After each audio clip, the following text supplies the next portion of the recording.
Just seeing, is there anybody who doesn't have a copy of the notes who'd like a copy? Do you have a copy there or not? I would need their email. If you'd like a copy. I've got electronic files. Oh, you've got it? Well, this is a It started last week. Okay. Okay, so last week we started with this creating conditions for realizations, this topic. And we started looking at the three wisdoms that we talk about, the wisdom of listening, hearing the teachings, the wisdom of reflecting, analysing, contemplating the teachings, and the wisdom then of meditation. We didn't get that far.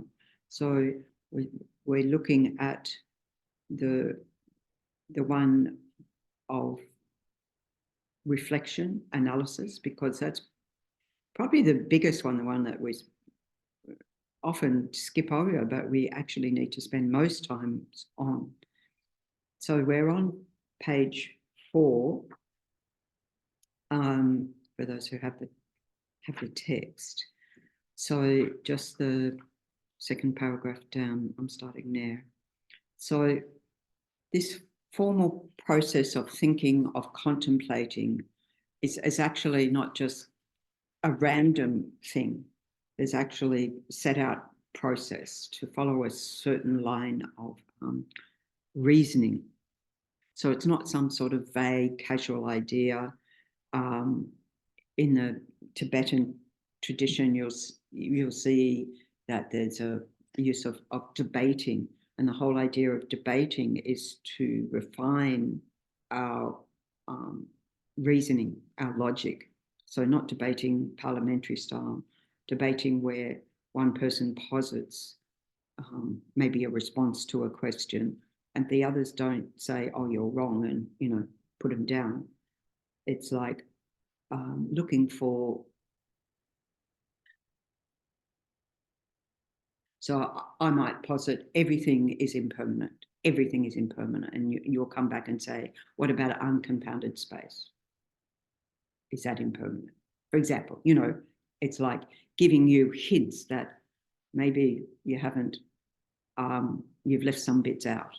And so it's to help, so that to know the lines of reasoning. So we need to, if we want to develop a certain state of mind, we have to build it up, and we have to know how to build that up by going through stages and steps. And so these very often use analysis to work with different lines of reasoning. For example, we know in the Lam Rim, when we look at unpack the contemplations about death, we say, "Oh, death is certain." And then there's a whole line of reasoning that go why death is certain and why no being has ever lived who hasn't had to die, including the Buddha, or at least leave the body behind. So death is certain. The time is uncertain, and we use a whole bunch of reasoning about that. Young people die before old people, sick people die, healthy people die before sick people, etc., etc. So we use all different. So this then is a major item of reflection. And then the only thing that will help us at the time of death is whatever Dharma, or we could say positive imprints, virtuous imprints that we have on our mental continuum, either through listening to teachings, reflecting on the teachings, meditating, or by the, keeping good ethical conduct. So as a result of our good ethical conduct, our stainless prayers, and our, what's the third one? Practice of the perfections, particularly perfection of generosity and ethics in the context of having taken vows. So that all of us have done previously, that has ripened in this life as our, what we say, precious human rebirth, in which we have all the perfect conditions. Here we are, wanting to engage in the Dharma and wanting to learn and to put it into practice. So then when we analyse all these points about the death process, and we say, do I have a conviction in this? How does this impact how I live my life. How does this change my behavior, my practice, or, and so forth.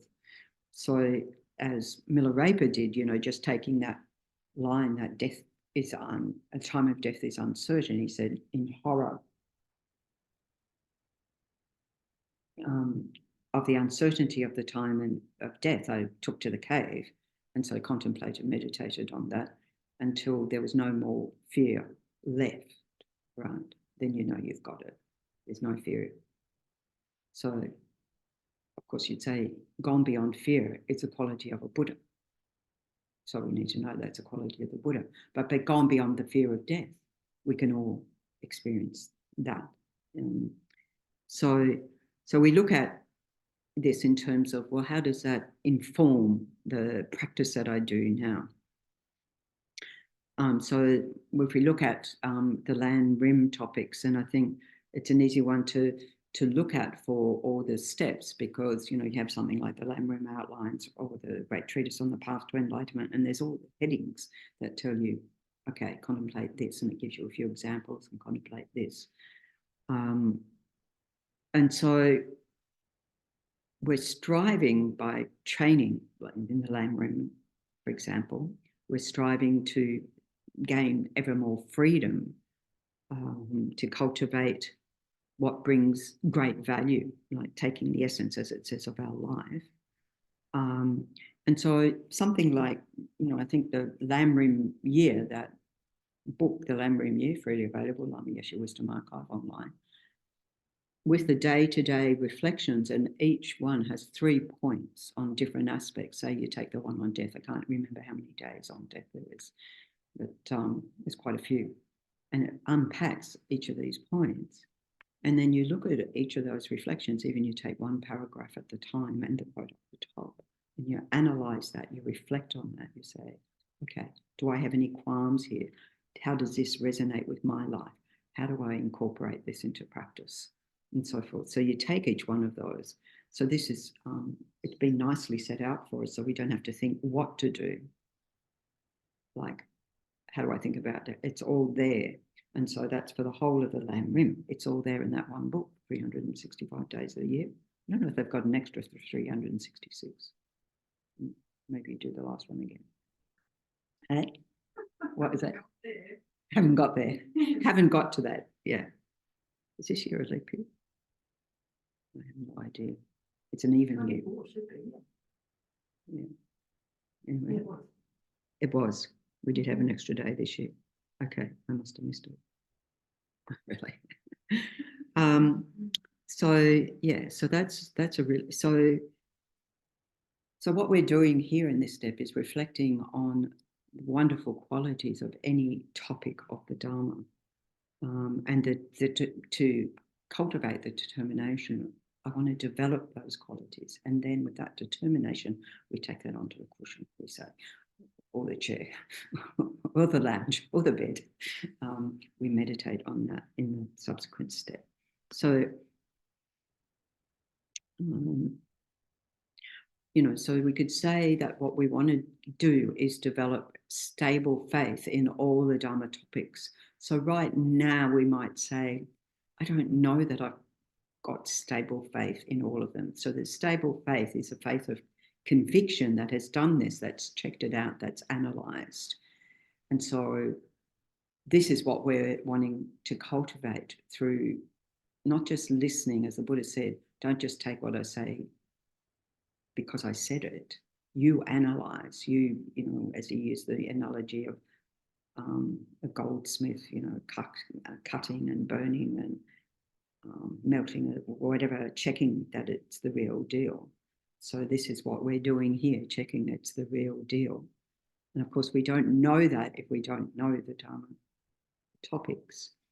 So first of all, having this stable mind of faith or conviction is a foundation in terms of we take refuge, Buddha, Dharma, Sangha. And, having that stable foundation of refuge is a foundation for all of Sutra and Tantra. So it's so important in whatever topic we're training in to have a stable, very stable refuge conviction in the Buddha, Dharma, and Sangha, and the ability to guide us to enlightenment. And to think there's never been a founder teacher such as Shakyamuni Buddha, turning the wheel of Dharma in this world, and particularly unique, as Lama Tsongkhapa talks about in the praise to dependent arising, praising the Buddha for uniquely teaching dependent arising, that there's nothing that is not dependent on other things, causes and conditions, parts, and then with the very refined view of being merely labelled by mind, which is the most subtle view. So that the Buddha uniquely taught that, and that the teachings, having the conviction that the Buddha's teachings are to be relied upon. So we have many different teachers of many different things in the world, and some get a following because they're very charismatic, or they make promises, but we have to check up, are they the real deal? I mean, they might be charismatic and the real deal. I think someone like the Dalai Lama has a great deal of charisma in terms of many people are attracted, many beings actually attracted to his holiness, not interested necessarily in Buddhism, but that pure energy is a very attractive energy. So we can think, that's the energy I want to develop. And so to be like that, I have to rely on the Buddha's teachings. And we've got to think that, these qualities are not something you can buy at the shop. We really have to train hard in those qualities. And the training hard, when I say hard, not necessarily hard, but a long time, because we check up our mind and what our state of mind is right now, and how much the virtuous qualities of mind dominate and how much the negative states of mind dominate. And think, not to beat ourselves up, but say, okay, I've got a bit more work to do. We can also look at, since we've met the Dharma, whenever that has been, how much we have, shall we say, improved, developed, and to develop maybe the determination to progress further on the path. So first of all, while we're hearing the teachings, to repeatedly think over and over again about the teachings, and combining that with the reflection on, for example, how remarkable practitioners such as, how remarkable Shakyamuni Buddha, His Holiness the Dalai Lama, our own lamas, and recognize that these great, exalted, highly realized beings, remarkable beings, were once no different from us. So it's not like, oh, they're up there and I'm down here. They also, and this is why the Buddha showed in the lifetime on this earth that we hear the stories of, showed how to get from ordinary being, being in the lap of luxury and caught up with all the worldly concerns. Well, I don't know if the Buddha was caught up in it, but that was the environment into which he was born. And there's many indications at a young age that he, generated, well, we had the first thing, isn't it, at the time of birth, that he, I'm the, what is it, king of the world, and paced out 7 steps, and every step a lotus blossom. Now that a baby just born can even walk, let alone have lotus blossoms appear every step they take, not unusual. And they say that the earth shook and, lots of things happened. So you could say that's no ordinary being, but still was caught up in the,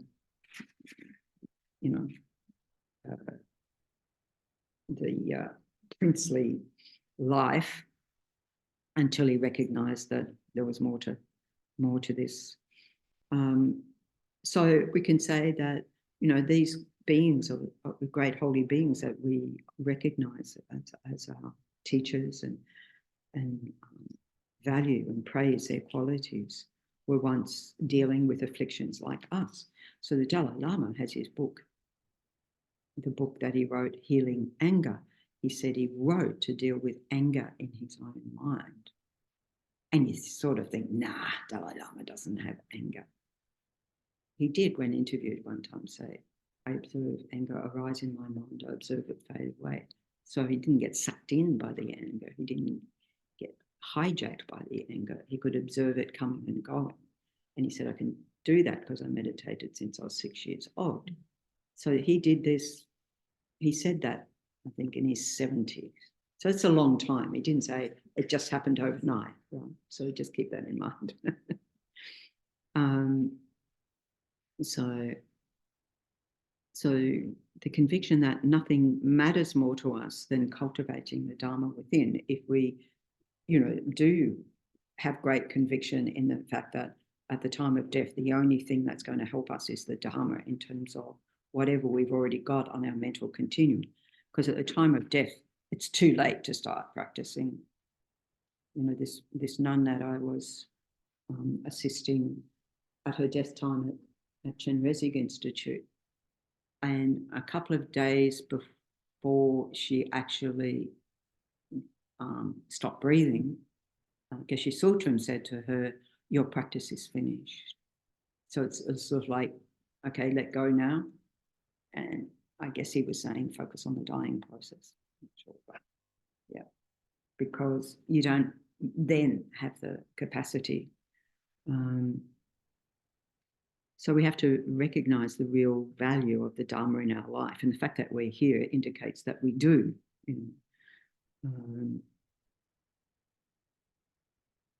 So if you look in the world and look at the news and you think that, what most powerful beings, or what are they called? Influencers get up to in the world, I don't think they're sprouting the Dharma. I think it's a whole bunch of other stuff.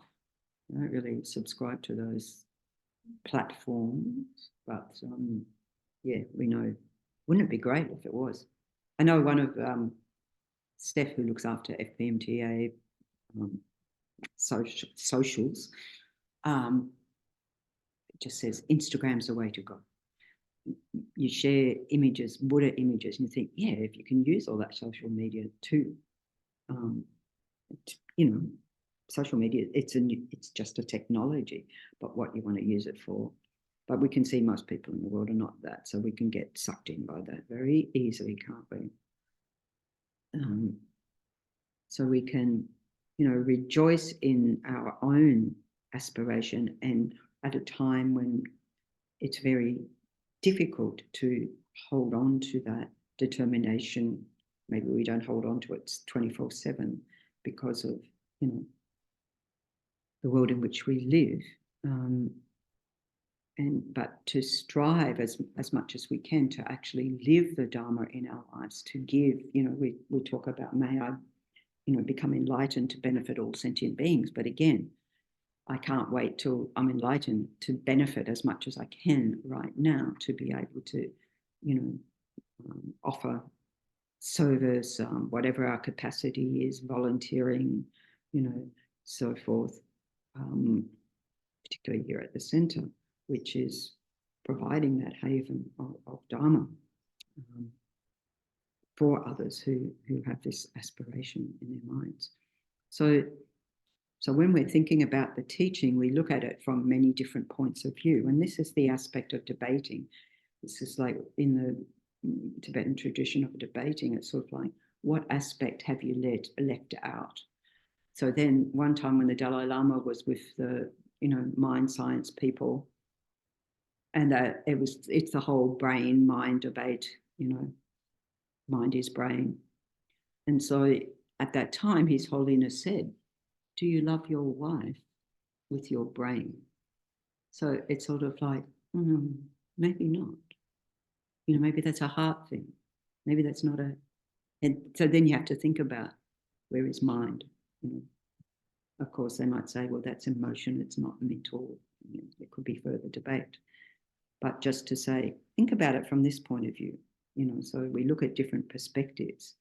So here the example is meditating to develop love equally towards everyone, towards all beings. So we know there's a whole bunch of steps. We've got various approaches. We've got the 7-point cause and effect coming from a sangha, and that was in a teacher's lamp of the path, and then the equalizing, exchanging self with others, which is in the Bodhisattva's way of life, Shantideva. So here, there's steps for. So first of all, what is equal love for others? Actually, what is love in the Buddhist context? So in this context, love is orientation outwards, not what are you giving me, therefore I love you. But it's an impartial love that says, may you be happy and have the causes of happiness, the third and fourth noble truth. May you be happy and have the causes of happiness. So that's the kind of love that we're wanting to develop. And then when we're talking about equal love, even regard, like a Buddha has even regard towards all beings, regardless whether they help, hinder, do neither. Equal regard, doesn't criticize, doesn't judge. Notice the Buddha's always smiling. So equal regard, actually smiling because we're here engaging in this, listening, reflecting, this step here. So seeing everyone as equal, and then we have to think, in what ways are they all equal? What do you mean equal? Of course, there's equal in terms of no being on earth wants to suffer even the slightest discomfort. And we all want to be happy. You know, we might have different goals in terms of levels of happiness or understanding of happiness, but we all want to be happy, have pleasant experiences, be content, be calm, be peaceful, these things.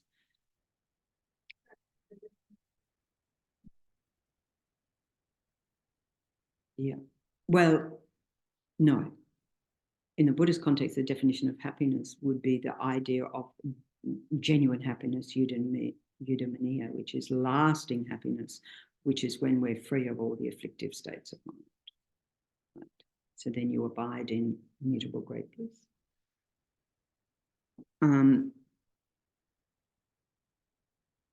You know, I was, as you know, when I was at Vajrayana Institute, and I think started in 2006, 2005 was the Mind at its Potential Conference.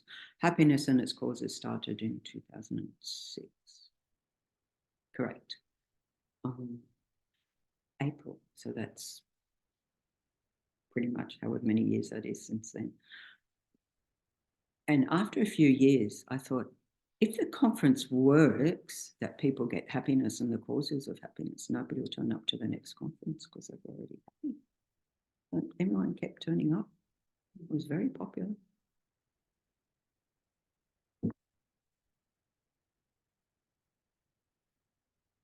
So our goal in Mahayana context is, of course, we want to become a Buddha, to be able to free all beings from suffering. This is why it said that the Buddha is a doctor, able to analyze, what the problem is, what our problems are, and then being able to offer the solution, which he showed in his own life, but it's also through the medicine of the Dharma. So we need to cultivate those skills within us. So, and then other ways in which people, we regard all beings as equal, particularly in the 7-point cause and effect, or cause and result. Result is bodhicitta. Is that recognizing the kindness of each and every sentient being. That given we've had past lives, we've had innumerable past lives. In each of those lives, we've had a mother. Our mother of this life has been our mother many times in the past, but also every other sentient being as well. So in that way, we can say we're all karmically connected, but also we can look at, even if that's a too hard basket, we can look at the fact that of the kindness of beings in this very life, even not being our mother, the number of beings who have helped us in this life, whether they be teachers, whether they be making clothes, making, farmers, all the beings and all the insects that have given their life for our food and so forth. So looking at how we depend on each and every sentient being brings a sense of connection to them, which is the basis then for developing affectionate love towards them. Because otherwise they're just not on my radar. They're out there somewhere, not on my radar. So here we're looking at the importance of each and every sentient being. And I found it quite fascinating, because I think, I don't know how many gazillion insects there are. But I remember when, the fires, big fires in Kangaroo Island, and there were insects that were in danger of being going out of existence, like the type, whatever insects they were. And they talked about their importance to the ecosystem, like how important they were. Until I hear that, I don't really think about how important insects are. What are they doing here?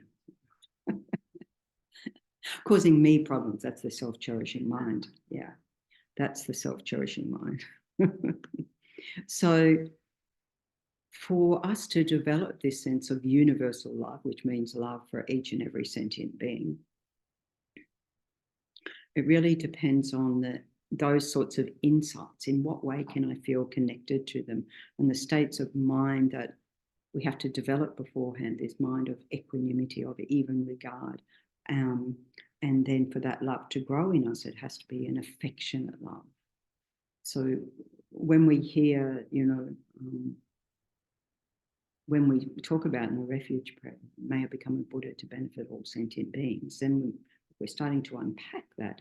These are the sort of contemplations we need to engage in to make it genuinely sit in our heart and not be some just like, yeah, I know, I've heard it before, blah, blah, I hear it again. We start to turn off. And then we know also need to be able to identify, well, what are the opposing factors, mental factors, states of mind that are opposite to that affectionate love? So we would take something like anger or maliciousness, hatred, revenge, those sorts of mind. And we also need to be convinced that the power of love, meditating on love, can, over time, actually overpower those negative states of mind, because they can be very, very strong. I don't have to ever invite anger into my mind. Never have to invite it into mine. It just sort of comes. But being able to identify it earlier and earlier and nip it in the bud. And then what's the remedy? Is love. So say you get irritated with someone and you recognize, oh, I'm irritated.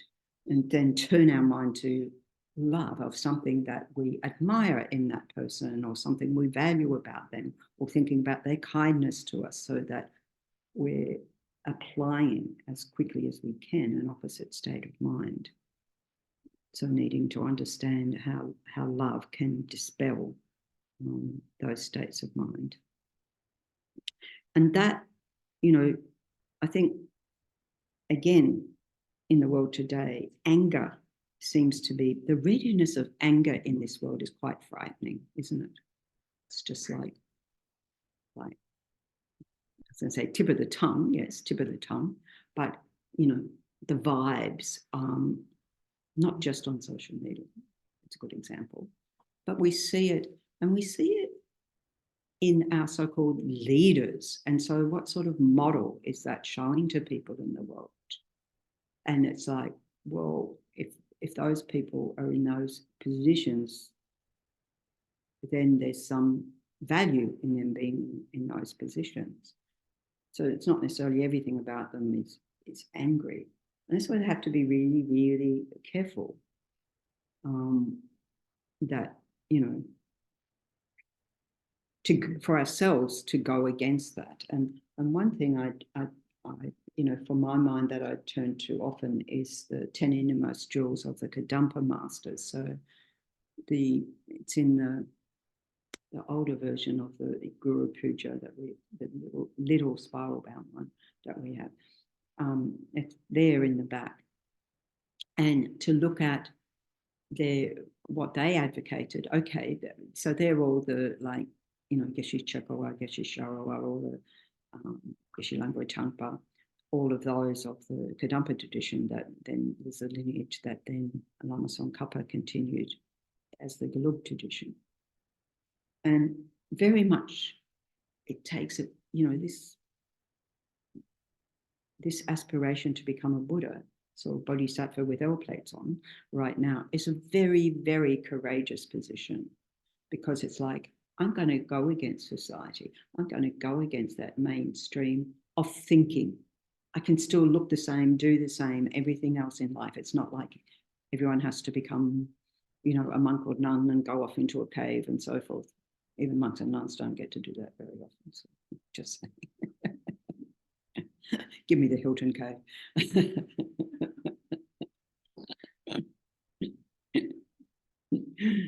But, you know, they very much, this idea of being, going against in our mind the worldly concerns. It doesn't really matter. It doesn't really matter. So when I was young, I had friends who were very concerned about me. Actually, through a lot of my life, my friends have been very concerned about me. The first thing was, when are you going to get a house? I had never any desire to get a house. Of course, as soon as I ordained, they stopped asking when you're going to get a house. So I was a relief. Now it's a relief. Now, but it's still like, oh, poverty.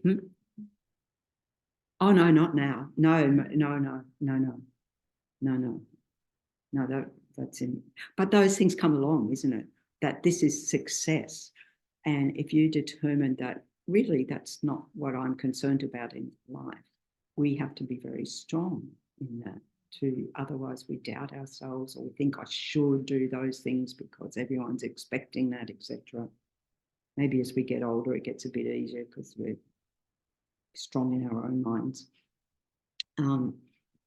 Yeah.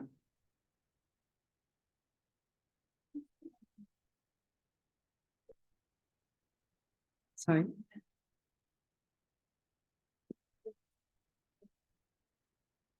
Yeah.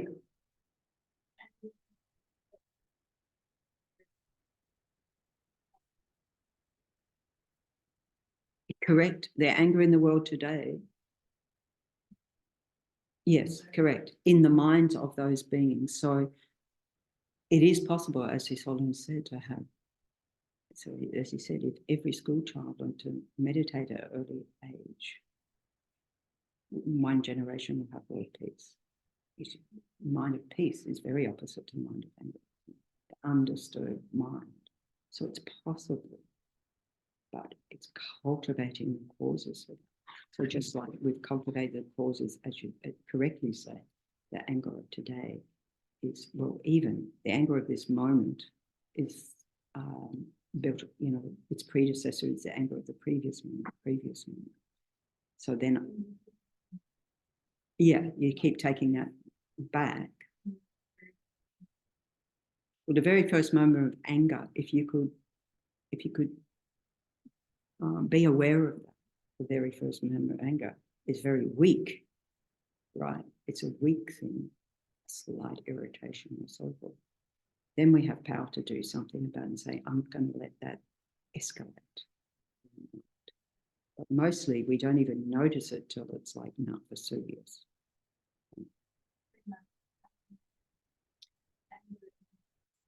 In itself, well, it's existed in what we say, you know, it's existed because we have these beginningless lives in samsara, in a suffering existence, in an existence where we're totally confused, ignorant about how things are, and on the basis of that, the mind of aversion comes to things we don't like or not getting what we want.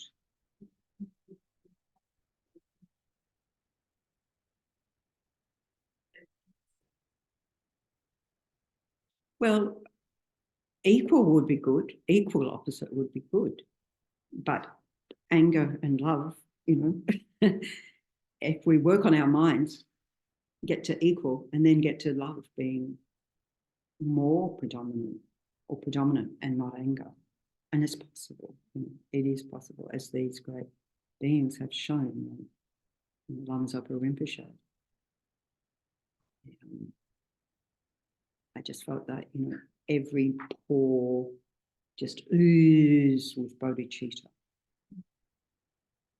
Now, he didn't say, no, it was very interesting because one time in Bendigo, I don't know if anyone here was there, but in Bendigo one time when somebody was talking, and like a student who'd been around a long time was raised, I didn't hear the question or comment, it was something about anger.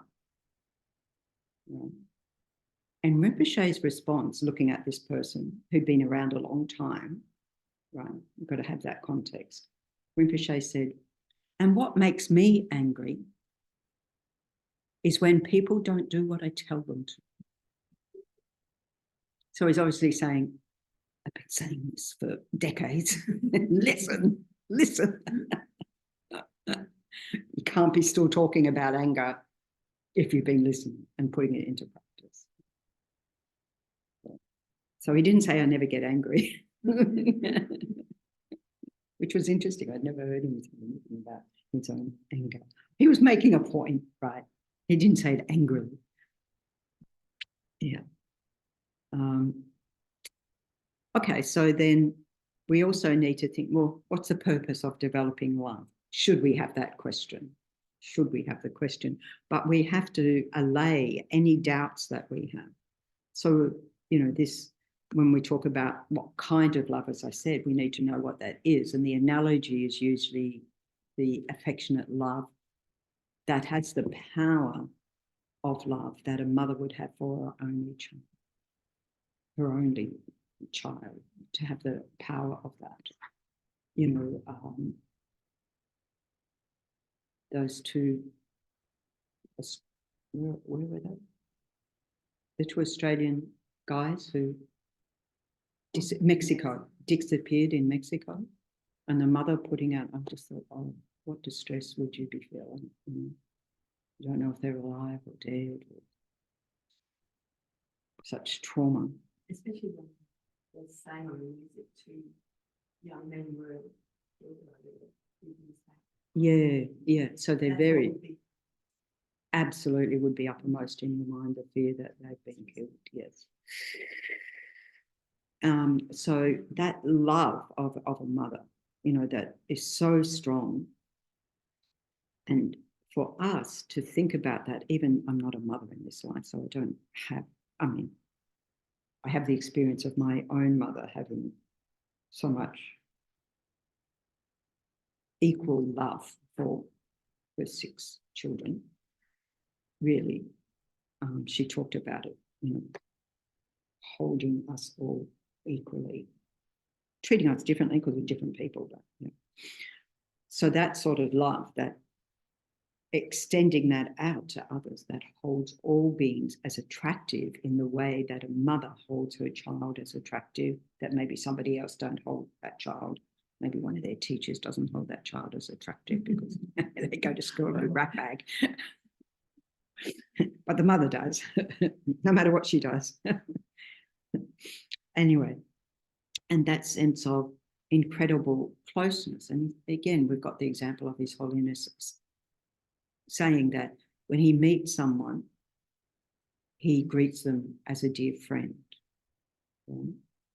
His Holiness may know their connection from past lives, but when you meet, so that holding that sort of love in our heart, that we give that time when we're meeting others.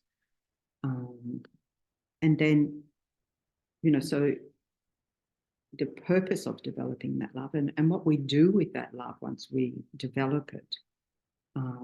So we've got to know the benefits of developing that love. So in that 7-point cause and result, we say that on the basis of equanimity and seeing all which is based on seeing all beings as having been our mothers in past lives and wishing to repay the kindness and so forth. And this love that we develop, because it's on the basis of the two aspects, love and compassion, which we develop as great compassion, that we then develop the mind of bodhicitta. So we need sentient beings to love. We need to love sentient beings. And so all the texts that talk about developing bodhicitta, for us to become enlightened, to then benefit sentient beings, you know, we set our bodhicitta motivation like we do at the beginning of all the teachings, and this to convince us that having that aim is something we want to develop in life. So therefore, the best technique actually to develop our own happiness, we're wishing for the happiness of others, to develop our own happiness and also to develop compassion, so that everyone around you benefits and you ensure for yourself excellent rebirths, like higher rebirths. Like we generally say, it's best to be born in a perfect human rebirth. This is as good as it gets. We've got all the conditions right now. If you think there's some other better rebirth to practice Dharma, there is not than what you have right now. So at least to get that, and then we talk about the God realms. Although there's the danger there of being so blissed out and unconcerned with the coarse level of suffering that we haven't got the drive to then further the Dharma, and so everything gets frittered away. So, but just think, you know, if I can benefit others as much as I can in this very life, that ensures my own, let's say, precious human rebirth again in the future. And I have done that in the past because voila, here we are. We've done it. We've been there. We've done that. We've worked hard to get this line. And so we look at, you know, all the texts that encourage that, read about that. You know, His Holiness the Dalai Lama, of course, Shakyamuni Buddha, Nagarjuna, Chandrakirti, and so forth, Lama Tsongkhapa. And this mind is very much that holds others dear. I thought that Lama Yeshe always addressed everyone, my dear, my dear, my dear. So just taking that and think, well, if that's what Lama Yeshe did, and you do that yourself, my dear one, you know, however you want to say it, and think, I'm holding the qualities of Lama Yeshe. I'm invoking the qualities of Lama Yeshe. I'm blessing my mental continuum. There's so many different ways that we can do that.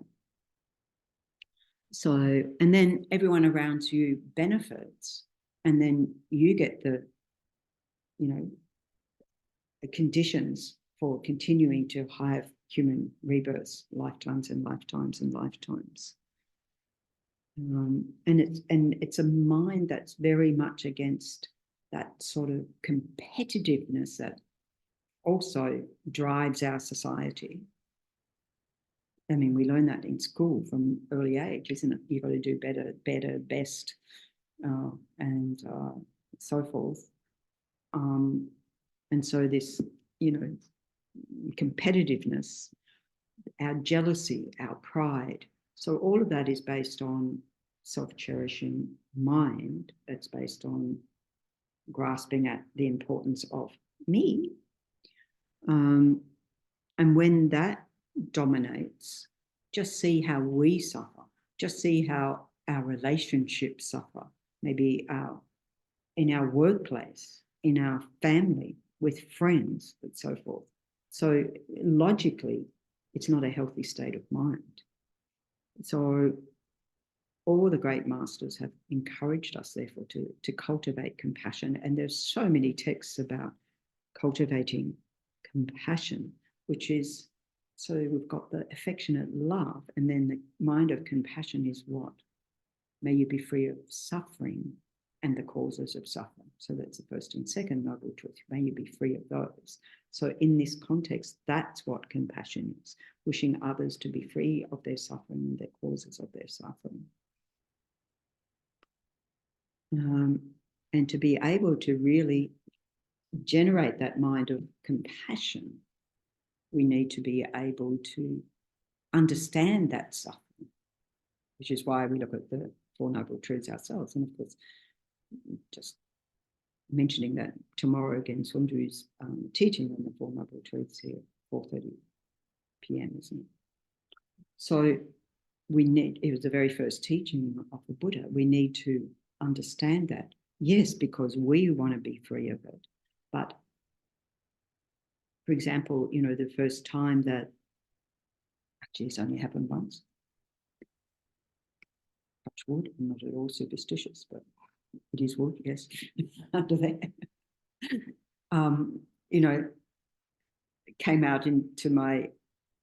Came from the shower into my kitchen, which had lino, and slipped and onto my back and got excruciating pain in my coccyx and whatever.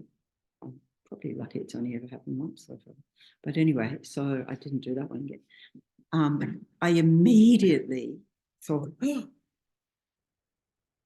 my first thought was, actually, may all beings who've ever suffered back pain be free of that immediately. And then it was like, and then it was self-grasping. Then it was like, and me, right now, free. But what happened was a couple of days later, I tripped over and made it even worse. So much for the self-cherishing mind did not help. But that because you know the pain, you wish for everyone else who has that suffering, whichever suffering we have.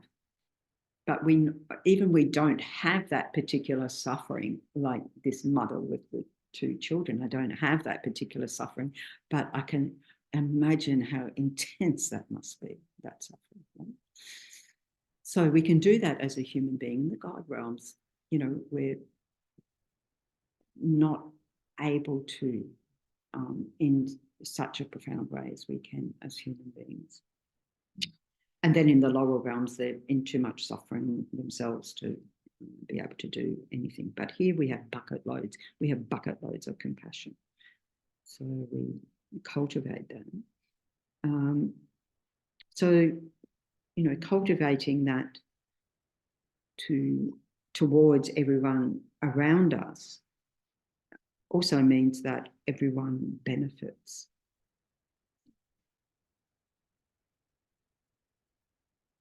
So we have to be very clear to understand suffering. And then the second noble truth, where that suffering comes from, is where? From our karma and from our deluded states of mind, our afflictions and so forth. So then we have to address that ourselves, because if I'm going to be able to benefit others, I myself have to be free of those afflictions. And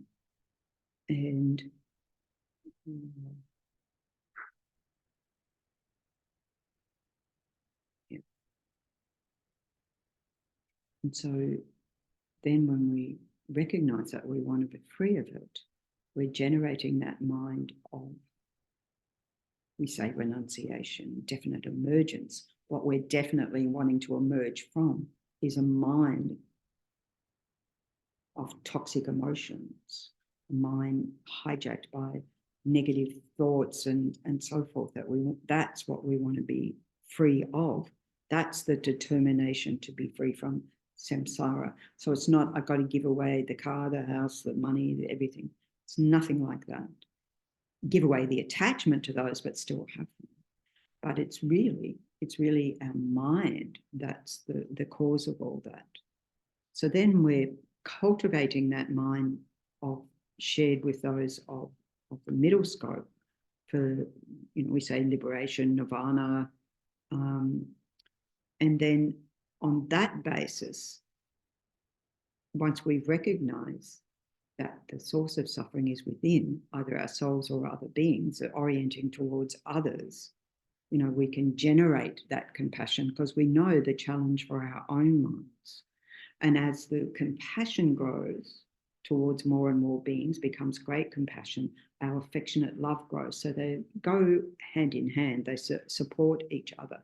So we can have a mind infused with compassion in which we express love, kindness towards others, we can have a mind of love through which we then, infuse with love, that everything we do is on their orientation towards love for others, and that then enhances our compassion. So they go both hand in hand.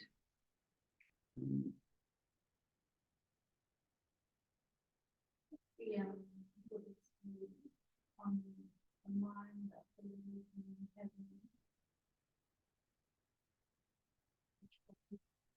Yeah. Yeah. You can call it what you like. You can call it heaven. You can call it nirvana. You can, it's okay. We have heavens. We have a lot of them. Like we got a lot of hells. There's a lot of heavens. There's a lot of hells. But they're not the sort of final state yet out of samsara. So if someone within Buddhism, it has been said, it's a resting place, it's a break. It has been said like that. Yes.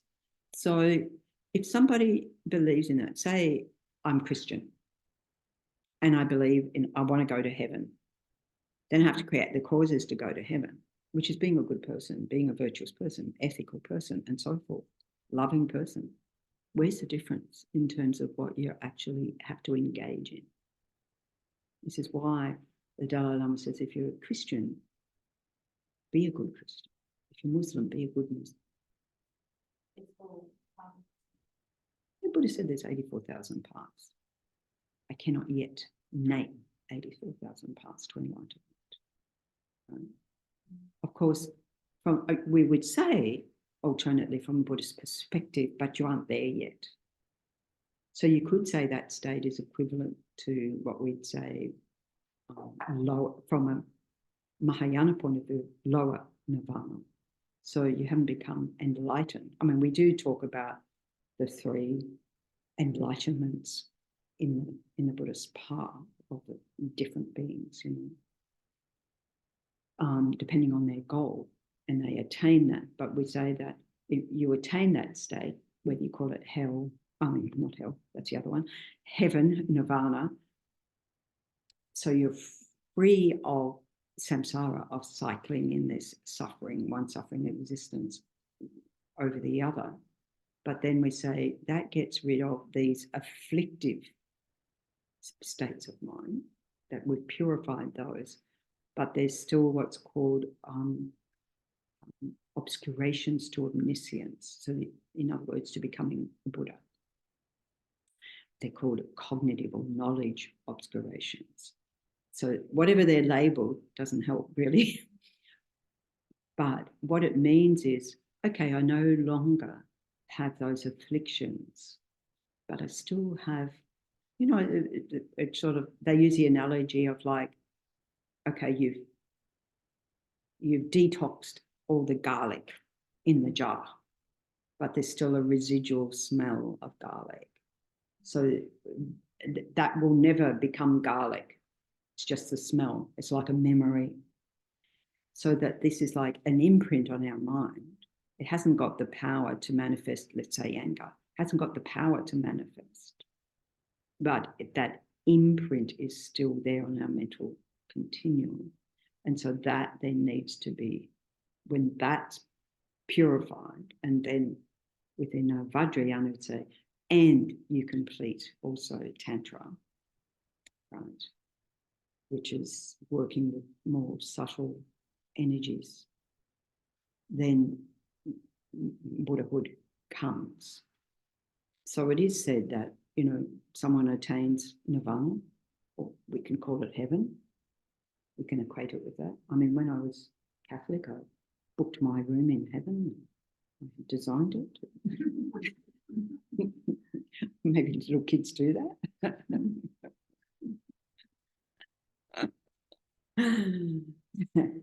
Yeah. I don't know, when I was a kid, everything was purple and gold. My dear father sort of spray painted my wardrobe white and gold. It was white, gold, and purple. Purple. Was it? Is it? I don't know. Is it? Oh, well, I must have had imprints of that. Well, menopause, I was beyond purple and gold and white. There you go. I was a typical adolescent. Too much information. Yeah. So it's said in the Buddhist teachings that at some point a Buddha comes and taps you on the shoulder as you're living there in abiding in a mutable great bliss, peaceful state of mind, and just having a good time. But the Buddha says, enough peace and bliss already. You've got to get up the path so that you can help others attain that state. And so that then you, if you haven't already, enter the path. So yes, we do subscribe to heavens. But I also think the point, like the Dalai Lama is saying, is that he actually says, if you're committed to your faith, don't change your religion. Because that's what you've got that karmic connection with in this lifetime. So, of course, if you for myself and many others, there's a lot of Catholics in Vajrayana Buddhism. I think, or previous Catholics, I think the ritual, I think we get hooked by all the ritual and the incense and the colour and I don't know, somehow. Or maybe we just got way laid back there.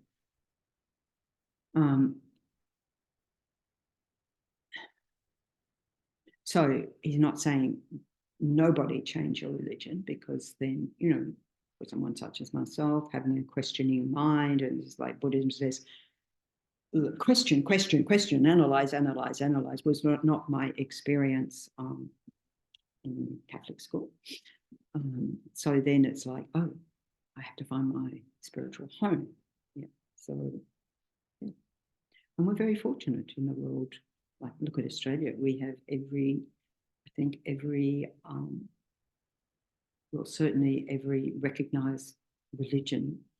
Plus, there's like young people, or they're saying predominantly young people, saying they don't identify with particular religion, but they do have a sense of spirituality. So there's many, many different forms that can take for people. And that if we follow that, and knowing where we want to get to, and then how do I get there? And this is what we're looking, well, I know where I want to get to. How do I do that? And so if it comes down to it, I mean, if you talk about any of the religions of the world, it's all about love, compassion, kindness. What's different is the unique teachings of the Buddha on dependent arising. In other words, the flip side of that is the wisdom realizing emptiness. So this becomes an antidote to our ignorant state of mind, and that's not really looked at in other faiths. That the Buddha followed Hindu tradition. So he was a Brahmin, he followed the Hindu tradition, and he was abiding in that state, and was like, there's more. This is not, this is not the end of the road. And so then he went further. We're all benefiting as a result. So he followed everything he could from his Hindu teachers and achieved those states. Yeah. Okay. So this love, compassion, hand in hand,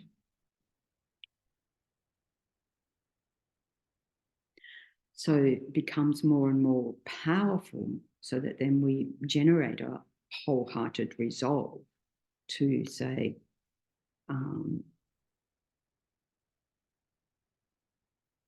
that this wholehearted resolve, or Dalai Lama calls universal responsibility, taking responsibility for each and every sentient being. I myself will do it. And as Lama Zopa would say, by myself alone. And you're sort of like, alone? Am I the only one? Of course not. Of course not. But that if I was the only one, I would. So it's a very powerful mind. And with that mind, we can accomplish anything. So we look at the people who take that stand in the world, you know, I mentioned before, like Greta Thunberg, and particularly like when young people say, enough, I'm going to start this or start that, like with the domestic violence situation at the moment, and some young people coming out and like going, okay, government's not doing enough, we're going to do it, and including putting pressure on the government, but I'm not going to wait for others to do.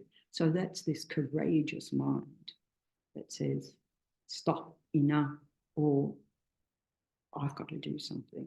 And I'm so inspired by even younger and younger kids who take on that sort of sense of responsibility. I don't know, when I was 8, 9, 10, I wasn't thinking about setting up any organisation for anything. There's something on the news I was listening to yesterday that it started by a school in Sydney, that the students contributed something towards the local shelter. So it was within their community. Yeah. And it's ongoing, and it's given the students a real sort of sense of self that they might not have. Exactly. It's together by teachers. Yeah. By the teachers. So maybe a project that they had. Yeah. Yeah. Yeah. Fantastic. Yeah. Yeah. I know I was in Sydney. There was one young man, I think he was 14, and Muslim. He was at this high school where he felt very ostracized. And so he started this, hashtag belong, or you belong. And so it was for everybody who felt ostracized in school environment. So he was talking to people his age. He started this whole movement. I'm just like, and he was so amazing. And because that's right, we were talking on the same panel, and I thought, oh, he's 14 years old. He was so eloquent, just blew my mind. Leadership. So leadership. So, we can take inspiration from, what he can do, she can do, what am I doing? Whatever we can within our capacity, really. So this mind of wholehearted resolve, and our determination, yes, I can and will become a Buddha. You don't have to think about when and how and whatever. Well, how is what we're talking about. So then we need to be convinced, after our analysis like this, of the logic of the teachings. So Buddha was very scientific, very logical. So that has to be logical, it has to be reasonable. And in that way, it can address all our doubts.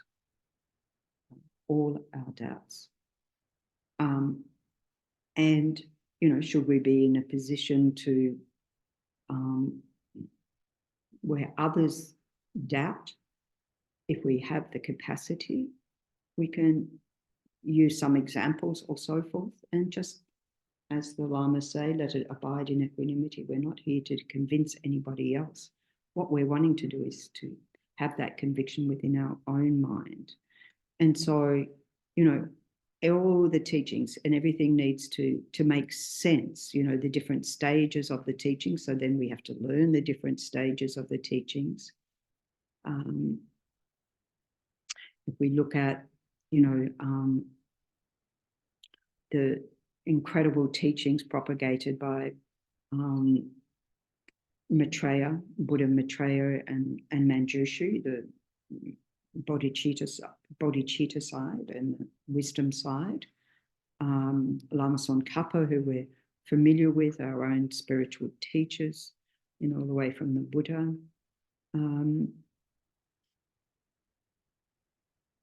And just see how we are the beneficiaries of such a remarkable lineage, and that we're being guided by that whole lineage. When we have the four immeasurables, so the four immeasurable thoughts, may all beings have happiness and the causes of happiness. And we say, I myself will cause them to have happiness and its causes. How wonderful it would be So we have this thought, oh, wouldn't that be wonderful? Wouldn't it be wonderful if there was peace in the world? So we go that far. And so here it's, wouldn't it be wonderful if all beings had happiness and the causes of happiness?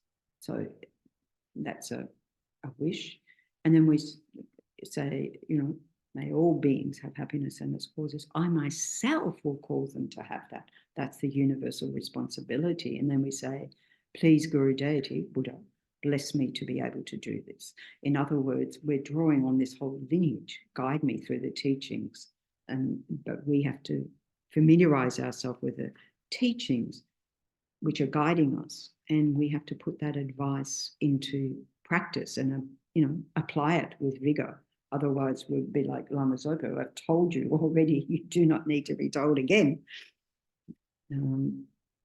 So having stable, firm trust in the teachings, in the teachers, which is one that comes from all our analysis and so forth.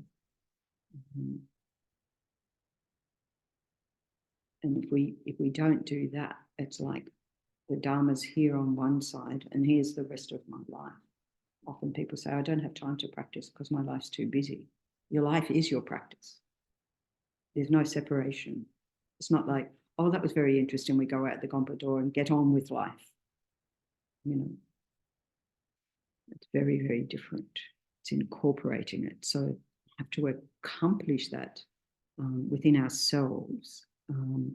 And also, we don't need to reinvent the wheel of the Dharma. That what the Buddha taught is as relevant today as it was 2,600 years ago.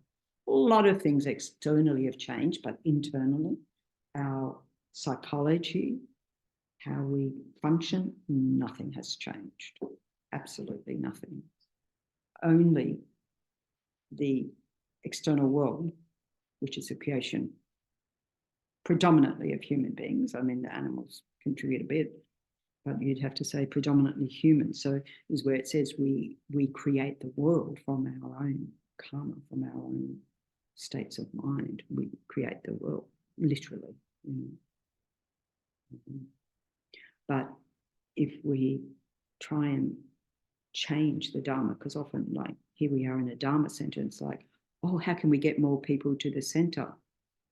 And it's not about changing the Dharma to get more people to the center. We might change what we call things or have other functions to get more people. But the Dharma is the Dharma. So it's complete, it's flawless, and we have to be convinced of that. As the Buddha said, if you can find anything, if you can not prove anything wrong, chuck it out. So far, nobody's proved anything wrong. In fact, the more these mind scientists and so forth and what do you call them, in physics, they're like, oh, they're discovering and being able to prove what the Buddha taught. They're not saying, I'm going to prove what the Buddha taught, but in the dialogues of the Dalai Lama, it is proving what the Buddha taught. Now there are tools to be able to do that. And of course, why? Because it is reality. It is in sync with reality. It's not something the Buddha made up.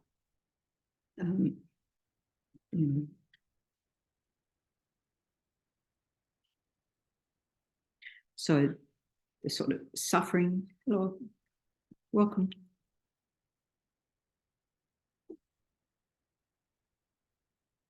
The sufferings that we experience, the causes of suffering, all of that's the same. Everything's exactly the same as it's ever been.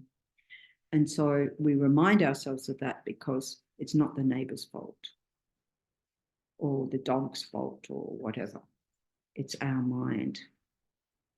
So none of that changes. So here we can continue to rely on the uncorrupted Dharma. So we've got a lot to think about. So here, this step of not just going straight from, oh, I heard the teachings, now I'm going to meditate on that, without understanding what we need to develop first, why we, the benefits of developing it, the faults of not developing it, and how it might rid us of. Please, you're welcome to stay. We're finished in here in a few minutes if you wish to stay.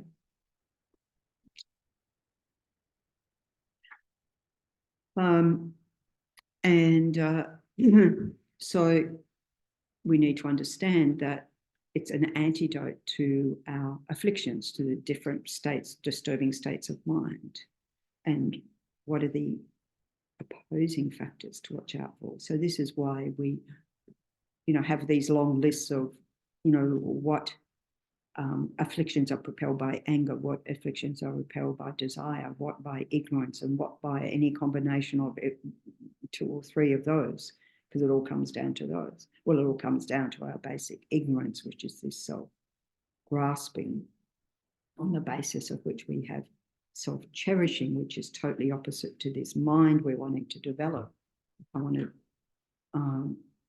cherish all beings without exception, which does indeed include ourselves, but just on a human level. If I cherish all the humans, because I get humans, right? I don't necessarily get snakes, but I get humans. And so if I cherish all others, and if I do everything for the benefit of all others, even mentally, that's a very, very powerful mind, rather than thinking just about one person. If I think about 8 billion, that's much more powerful state of mind. And so here, maybe we'll end with this one. The analogy here, listening to the teachings is like putting food in your mouth. Thinking about it is like chewing on it. And we do have that. We say that, don't we? I'll chew it over when we want to think about something. Let me just chew that over. And then, as we know, if we don't do that step, if we try to swallow something without chewing, we're likely to choke on it, So the same, if we meditate without thinking about the teachings, we're going to have difficulty digesting that, actually digesting it, actually integrating it into our system. What it means is I haven't analysed, but I've gone through the points, and so it sits at an intellectual level. It doesn't really come to the heart, doesn't come to connect with our own individual experience. So it stays, at head level. So we want to do all this analysis to bring it down to the heart. Questions, comments?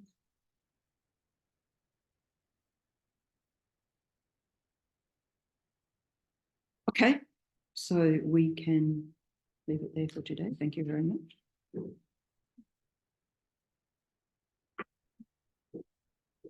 Okay. We'll dedicate all our merits to continue to grow these positive, powerful states of mind. Page 8.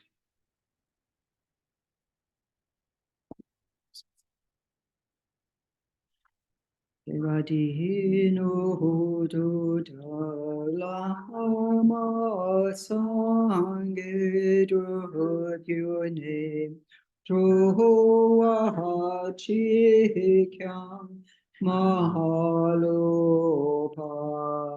deis mahalagopa shujanchu sencho rinpoche Ma ke panam ge kuchi ge panyam pame payam gone kawashu. And page 9, the prayer for the long life of His Holiness the Dalai Lama. Incomparably kind and supreme Tenzin Gyatso, the wish-granting, wish-fulfilling jewel, source of every single benefit and happiness in this world. May you have a long life and all your holy wishes be spontaneously fulfilled. And prayer for the swift return of Lama Zopa Rinpoche. Peerless teacher and assembly of the children of the victorious one, Shravakas and Pratyeka Buddhas, victorious Losang father and sons, along with the lineage masters, all the objects of refuge of infinite lands, Please bestow the virtue and goodness of accomplishing this prayer here and now, holding and spreading the Muni's precious and complete teachings through explanation and practice. You wore the armor of patience that is never discouraged. Incomparable Venerable Guru, to you I make request, while striving single-pointedly for the sake of the victorious one's teachings, the sole gateway through which all benefit and happiness emerge. And from other living beings, you suddenly departed to peace. What a great loss. Nevertheless, through the undeceiving truth of the blessings of the ocean of the three jewels and the great waves of bodhicitta of the children of the victorious ones, may the smile of a reincarnation swiftly beam in glory for fortunate disciples. A long life prayer for Tenzin Osul Rinpoche. Lord of Dharma, who in accordance with the various dispositions of those to be subdued, makes clear in the light of your well-spoken advice the sacred Ganden tradition, essence of Buddhist teachings. Foremost and holy Lama, to you, our supreme, we make this prayer of supplication. Lama, please, please live long. Okay, thank you all very much. So we'll continue on with that next week.